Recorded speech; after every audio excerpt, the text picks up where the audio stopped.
পৃথিবীতে বর্তমানে খাদ্য নিরাপত্তা ও জলের অভাব প্রকট আকার ধারণ করেছে, যার ফলে গ্রামীণ জনগোষ্ঠী ভোগান্তির শিকার হচ্ছে। এছাড়া জলবায়ু পরিবর্তন ও প্রাকৃতিক দুর্যোগ বিশ্বজুড়ে খাদ্য সংকট বাড়িয়ে তুলছে। তবুও কিছু দেশ খাদ্য উৎপাদনে উল্লেখযোগ্য সফলতা অর্জন করেছে। আজ আমি এমনই 10টি দেশ নিয়ে আলোচনা করব। 1 নম্বরে রয়েছে চীন। চীন বিশ্বে খাদ্য উৎপাদনে শীর্ষে রয়েছে। চীনের 80% মানুষের জীবিকা কৃষিকাজের উপর নির্ভরশীল। কৃষি চীনের অর্থনীতির প্রধান চালিকা শক্তি।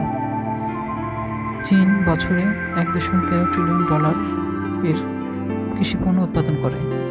চীন প্রধানত চাল, গম, ভুট্টা উৎপাদন করে, কিন্তু বিশাল জনসংখ্যার কারণে চীন ব্রাজিল থেকে চাল, মাংস, দুগ্ধজাত পণ্য, সয়াবিন ও ভুট্টা আমদানি করে। 2 নম্বরে রয়েছে ভারত। ভারত প্রধানত দুধ, ডাল, পাট, ধান, গম, আখ, চীনাবাদাম, শাকসবজি, ফল ও তুলা উৎপাদন করে এবং ফল, চিনি ও চাল রপ্তানি করে। 3 নম্বরে আছে মার্কিন যুক্তরাষ্ট্র। যুক্তরাষ্ট্র $829 বিলিয়ন কৃষি পণ্য উৎপাদন করে। এখানে সয়াবিন, গম, ভুট্টা ও মাংস উৎপাদন হয়। যুক্তরাষ্ট্র বিশ্বে ফল, পশুখাদ্য, সয়াবিন, বাদাম ও শাকসবজি রপ্তানি করে। 4 নম্বরে রয়েছে ব্রাজিল। ব্রাজিল কফি, সয়াবিন, গরুর মাংস, চিনি, তামাক, তুলা ও ফল রপ্তানি করে। বিশ্বের কৃষির চাহিদার 25% ব্রাজিল একাই পূরণ করে। চীনের 80% সয়াবিনের চাহিদা ব্রাজিল পূরণ করে। 5 নম্বরে রয়েছে রাশিয়া। রাশিয়া গম, সুগার বিট, বার্লি, সূর্যমুখী, আলু, ভুট্টা ও টস রাই উৎপাদন করে। রাশিয়া বিভিন্ন শস্য রপ্তানি করে এবং ফল ও বাদাম আমদানি করে। 6 নম্বরে রয়েছে ফ্রান্স।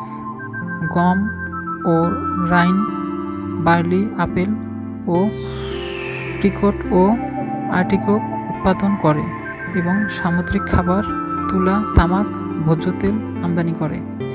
ফ্রান্স ওয়াইন, চিনি ও মোড়কজাত খাদ্য পণ্য রপ্তানি করে। 7 নম্বর রয়েছে কানাডা। কানাডা গম, বার্লি, রেপসিড, ক্যানোলা, ভুট্টা, বেরি, আপেল, টমেটো, ফল উৎপাদন করে এবং জীবন্ত পশু মাংস রপ্তানি করে। এছাড়া মাংসজাত পণ্য আমদানি করে। 8 নম্বর রয়েছে অস্ট্রেলিয়া। অস্ট্রেলিয়া গম, বার্লি ও আখ উৎপাদন করে। এছাড়া আপেল, অ্যাপ্রিকট ও আর্টিকক রপ্তানি করে। 9 নম্বরে রয়েছে মেক্সিকো। এখানকার প্রধান কৃষিপণ্য হচ্ছে কলা, গম ও বার্লি। এছাড়া মেক্সিকো ফল ও শাকসবজি রপ্তানি করে। 10 নম্বরে রয়েছে জাপান। জাপান একটি উদীয়মান কৃষি শিল্পের দেশ। এরা প্রধানত চাল, চা, সয়াবিন, সামুদ্রিক খাবার ও মাংস উৎপাদন করে। এছাড়া জাপান শুকুরের মাংস, গরুর মাংস, মুরগির মাংস, সবজি ও ভুট্টা আমদানি করে। চীন, ভারত, মার্কিন যুক্তরাষ্ট্র, ব্রাজিল ও রাশিয়া বর্তমান বিশ্বের প্রধান কৃষি উৎপাদনকারী দেশ। এই দেশগুলো তাদের কৃষিখাতের আধুনিকরণের ব্যাপকভাবে বিনিয়োগ করছে এবং আগামী বছরগুলোতেও উৎপাদনশীলতার দিক থেকে নেতৃত্ব দেবে বলে আশা করা হচ্ছে। দর্শক, আমাদের চ্যানেলটি একটি তথ্য বিনোদন ভিত্তিক চ্যানেল। আমাদের চ্যানেলটিকে সাবস্ক্রাইব করে আমাদের পাশে থাকুন। আমাদের নতুন ভিডিওগুলো পেয়ে যাবেন। এতক্ষণ আমাদের সাথে থাকার জন্য ধন্যবাদ।